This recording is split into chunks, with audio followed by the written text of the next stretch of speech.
Et les positions des politiques avec l'édito d'Arlette Chabot comme chaque lundi matin. Bonjour Arlette. Bonjour à vous tous. Alors, ce n'est plus négociable. C'est 64 ans, rien d'autre. C'est ce qu'a dit Elisabeth Borne. On l'a vu tout à l'heure avec Éric Revel. Est-ce qu'elle a quand même quelques autres pistes ou hypothèses? En tout cas, le climat politique est de plus en plus tendu. Le soutien, par exemple, des députés républicains, sans lequel c'est impossible, eh bien, il n'est plus du tout acquis. Oui, hier, c'était le jour de la contre-offensive, la contre-attaque même d'un gouvernement fragilisé effectivement politiquement. L'accord, oui, que l'on croyait conclu avec les LR n'est pas si solide que ça. Il n'est même pas acquis du tout.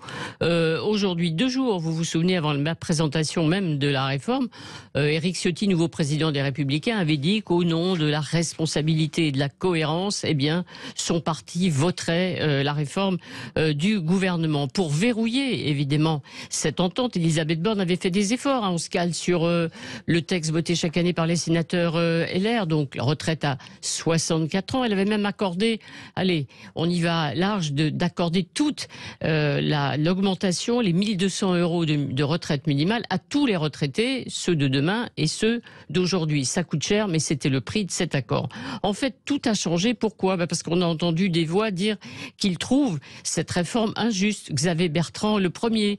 Et puis, il y a des députés républicains élus dans des circonscriptions populaires qui ont entendu aussi l'opposition de leurs électeurs. Et comme ils ont été élus ric-rac face notamment au Rassemblement national, eh bien, ils se sont inquiétés et ils s'expriment.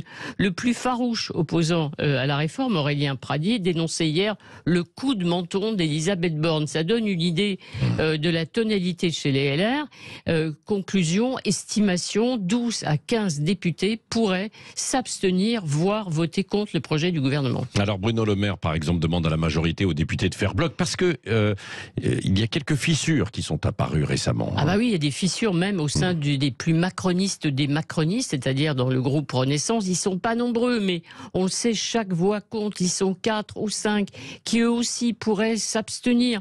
L'ancienne ministre Barbara Pompili, ils protestent comme les oppositions sur les mêmes sujets, le travail des femmes évidemment, les carrières très longues aussi.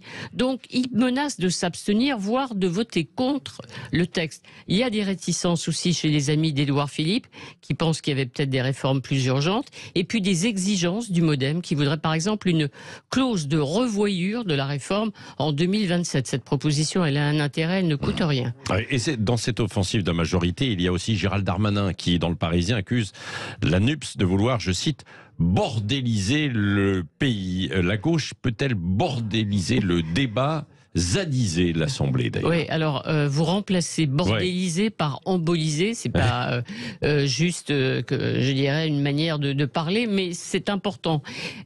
7000 amendements ont été déposés au départ, 6000 venant justement de la gauche, de la NUPES. À titre de comparaison, il y en a 600 pour les LR, 75 pour le Rassemblement national. Comme le débat est limité dans le temps, c'est le choix de la procédure parlementaire choisie par le gouvernement, eh bien tous ces amendements ne pourront pas être examinés. Donc au bout de 20 jours, le gouvernement pourra dire stop et je passe le texte directement au Sénat. Et dans ce cas, l'Assemblée nationale serait privée de vote. Il n'y aura pas de vote sur ce texte en première lecture. Ça ne s'est jamais vu sous la Ve République et franchement, ça ne fera plaisir à personne, ni aux oppositions, ni au gouvernement. Personne n'en tirera profit. Merci Arlette Chabot.